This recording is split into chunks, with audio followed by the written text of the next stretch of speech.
بسم اللہ الرحمن الرحیم، السلام علیکم۔ سیاسی حالات جو ہیں ان میں ہلچل ہے۔ میں پچھلے 2-3 دنوں سے جو ہے وہ آپ کو بتا رہا ہوں کہ سیاسی حالات جو ہیں وہ نارمل نہیں ہیں۔ اسلام آباد کے اندر خاص طور پر ایک عجیب سی ہلچل پائی جا رہی ہے، جو خاص طور پر سٹیک ہولڈرز ہیں، جن میں وزیر اعظم شہباز شریف صاحب آ جاتے ہیں، آرمی چیف صاحب آ جاتے ہیں۔ ان سٹیک ہولڈرز کے حوالے سے جو ہے وہ مزید حالات جو ہیں وہ خراب ہوتے ہوئے ہمیں نظر آ رہے ہیں، ٹھیک ہے۔ اب صورتحال جو ہے وہ اس حد تک پہنچ گئی ہے کہ اجلاس بلانے پڑ رہے ہیں، اور اسلام آباد کے اندر ایک اہم اجلاس ہوا ہے، اس کی کہانی آپ کے ساتھ ہم لوگوں نے شیئر کرنی ہے، ٹھیک ہے۔ اس کے علاوہ دو خبریں جو ہیں وہ خیبر پختونخوا سے ہیں۔ ایک تو یہ ہے کہ سہیل افریدی صاحب جو ہے وہ آئندہ آنے والے چند دنوں میں کچھ جلسوں کا اعلان کرنے جا رہے ہیں، ٹھیک ہے۔ یہ جلسے کہاں کہاں پہ ہوں گے، اور کیا یہ صرف جلسے ہوں گے یا احتجاج ہوں گے، کیا صورتحال بنتی ہے، یہ بھی آپ کو بتائیں گے۔ دوسرا، مراد سعید صاحب جو ہیں انہوں نے جو خیبر پختونخوا حکومت ہے اس کا کنٹرول سنبھال لیا ہے۔ یوں سمجھیں کہ وزیر اعلیٰ صاحب جو ہیں وہ سہیل افریدی ہیں، لیکن پیچھے جو ہے وہ مراد سعید ہے۔ کیسے؟ یہ بھی میں آپ کو بتاؤں گا، اور وہ بہت جلد منظر عام پر بھی آنے والے ہیں۔ سب سے پہلے جو ہے وہ آپ کو اسلام آباد کے اجلاس کے حوالے سے بتاتے ہیں۔ یہ ایک بہت ہائی پروفائل اجلاس ہوا ہے، اور اس اجلاس میں جو ہے وہ آرمی چیف، اس کے علاوہ وزیر اعظم، تمام وزرائے اعلیٰ جو ہیں ان کو دعوت دی گئی۔ محسن نقوی صاحب جو ہیں وہ اس اجلاس میں موجود تھے۔ اس اجلاس میں بہت سے ایجنڈے جو تھے ان کے اوپر بات چیت ہوئی ہے، یعنی کہ بہت سے موضوعات ہیں جن کے حوالے سے کچھ فیصلے کیے گئے ہیں۔ پی ٹی آئی سے متعلق کچھ فیصلے کیے گئے ہیں، اس کے علاوہ ٹی ایل پی سے متعلق کچھ فیصلے کیے گئے ہیں، افغان مہاجرین سے متعلق کچھ فیصلے کیے گئے ہیں۔ ہوا یہ ہے کہ پیپلز پارٹی کو جو ہے وہ جس طرح سے بیکلیش وجہ ہے، یعنی کہ جس طرح سے پیپلز پارٹی بیکلیش ہوئی ہے، اس طرح سے کوئی اور جماعت جو ہے وہ پاکستان میں بیکلیش ہوتی ہوئی ہمیں نظر نہیں آئی۔ اب اس سارے سینیریو کے اندر چیز جو نظر آ رہی ہے وہ یہ کہ پیپلز پارٹی جو ہے وہ آئندہ آنے والے دنوں میں کوئی سرپرائز دے سکتی ہے، کیونکہ مولانا فضل الرحمان صاحب جو ہیں انہوں نے بھی اسلام آباد آنے کا فیصلہ کر دیا، بلکہ اعلان کر دیا ہے، ٹھیک ہے۔ انہوں نے کہا جی اسلام آباد ہمیں یاد کر رہا ہے، ہم اسلام آباد جائیں گے۔ ہم نے ہمیشہ اعلیٰ اقدار کے لیے سیاست کی ہے۔ مولانا صاحب جو ہیں وہ اقدار میں تیل لگانا بھول گئے، یعنی کہ اقتدار کے لیے انہوں نے ہمیشہ سیاست کی ہے۔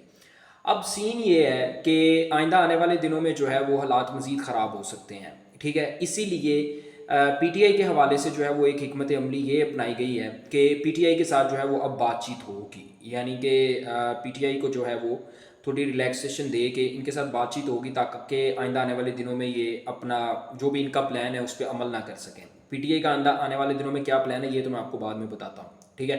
لیکن یہ ہے کہ اب یہ فیصلہ ضرور کیا گیا ہے کہ پی ٹی آئی کے ساتھ آئندہ آنے والے دنوں میں بات چیت ہوگی، اور پی ٹی آئی کے لوگ جو ہیں وہ مطلب ظاہر سی بات ہے کہ وہ مذاکرات کے اندر ضرور شامل ہوں گے۔ اس حوالے سے میں نے آپ کو کل خبر دی تھی کہ پی ٹی آئی کے 4 لوگ جو ہیں ان کی اسٹیبلشمنٹ کے ساتھ خفیہ ملاقات ہوئی ہے۔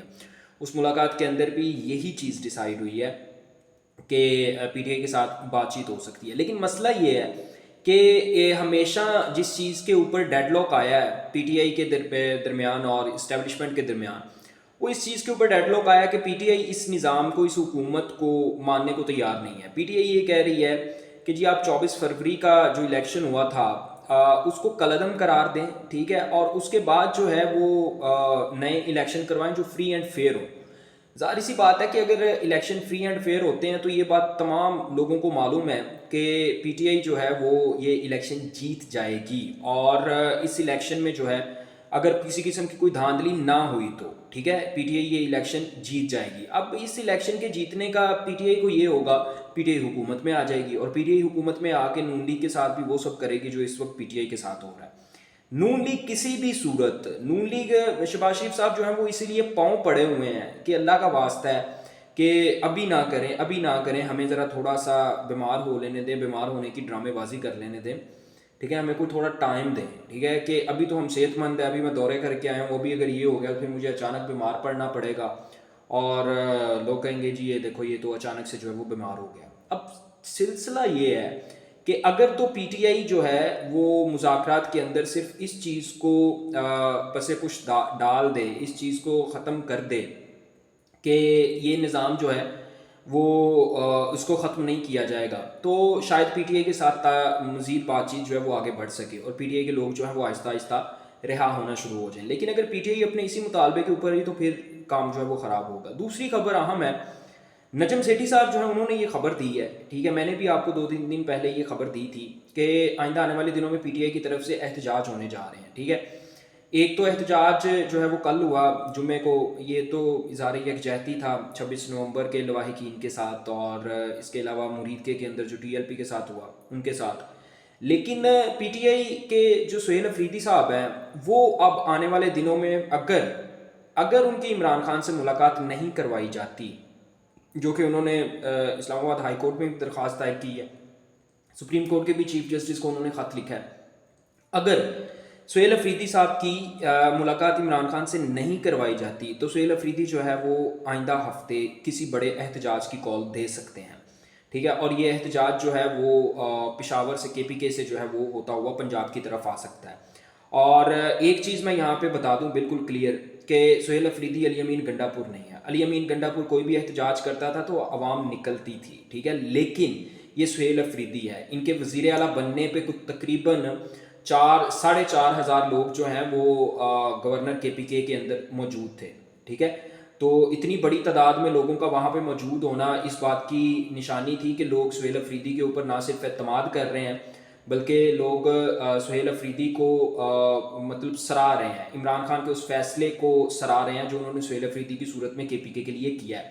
تو اگر سہیل افریدی نے اب احتجاج کی کال دی تو یہ ایک یوں کہہ لیں کہ نئی انرجی کے ساتھ لوگ نکلیں گے. یہ بالکل ایک نیا ہوگا کہ ایک نیا بندہ جو ہے وہ لیڈ کر رہا ہے اور عوام اس کے اوپر اعتماد کرتے ہوئے نکلے گی کہ لیٹس سی دیکھتے ہیں کہ کیا ہوتا ہے. اگر عوام زیادہ نکل آئی تو پھر کوئی نہ کوئی جو ہے وہ سانحہ ہو سکتا ہے. اور میرا نہیں خیال کہ اب حکومت جو ہے وہ مزید کسی سانحے کی متحمل ہو سکتی ہے، کیونکہ پہلے ہی بہت زیادہ ہو گیا، 26 نومبر ہو گیا، پھر اس کے بعد مرید کے سانحہ ہو گیا، تو اب نہیں ہو سکتی. لیکن سہیل افریدی صاحب کی اگر عمران خان سے ملاقات نہ ہوئی تو وہ ایک بڑے احتجاج کی کال دے سکتے ہیں. مراد سعید صاحب کے حوالے سے انصار عباسی نے خبر بتائی، جنگ گروپ کے صحافی ہیں، اور دی جنگ اخبار میں جو ہے وہ مطلب جنگ اخبار میں یہ خبر انہوں نے بتائی. انہوں نے کہا جی عمران خان صاحب جو ہیں وہ سہیل افریدی کو نہیں جانتے. سہیل افریدی جو ہیں وہ مراد سعید کی چوائس ہے. مراد سعید نے عمران خان کی ہمشیرہ کے ذریعے، رشتہ داروں کے ذریعے جو ہے وہ عمران خان تک سہیل افریدی کا نام پہنچایا، اور عمران خان نے جو ہے وہ مراد سعید پر اعتماد کرتے ہوئے جو ہے وہ سہیل افریدی کو وزیر اعلیٰ نامزد کیا ہے. ٹھیک ہے، اب یہ بات جو ہے وہ انصار عباسی صاحب ایسی چھٹکلیاں جو ہیں وہ چھوڑتے رہتے ہیں. ٹھیک ہے، مراد سعید نے اگر حکومت سنبھالنی ہو تو مراد سعید کو میرا نہیں خیال کہ سامنے آنے کی بھی ضرورت پڑے گی. وہ روح پوشی میں الیکشن لڑ کے ایم پی اے منتخب ہو سکتے ہیں کے پی کے اسمبلی کے، اور وہیں سے جو ہے وہ وزیر اعلیٰ بھی بن سکتے ہیں. اس میں اس کے لیے مراد سعید کے لیے کسی قسم کی کوئی رکاوٹ نہیں ہوگی. تو یہ چٹکلے جو ہیں وہ نون لیگی صحافی جو ہیں وہ چھوڑتے رہتے ہیں. اب تک کے لیے اتنے ہی، آپ سے ملاقات ہوگی اگلی ویڈیو میں. اللہ حافظ.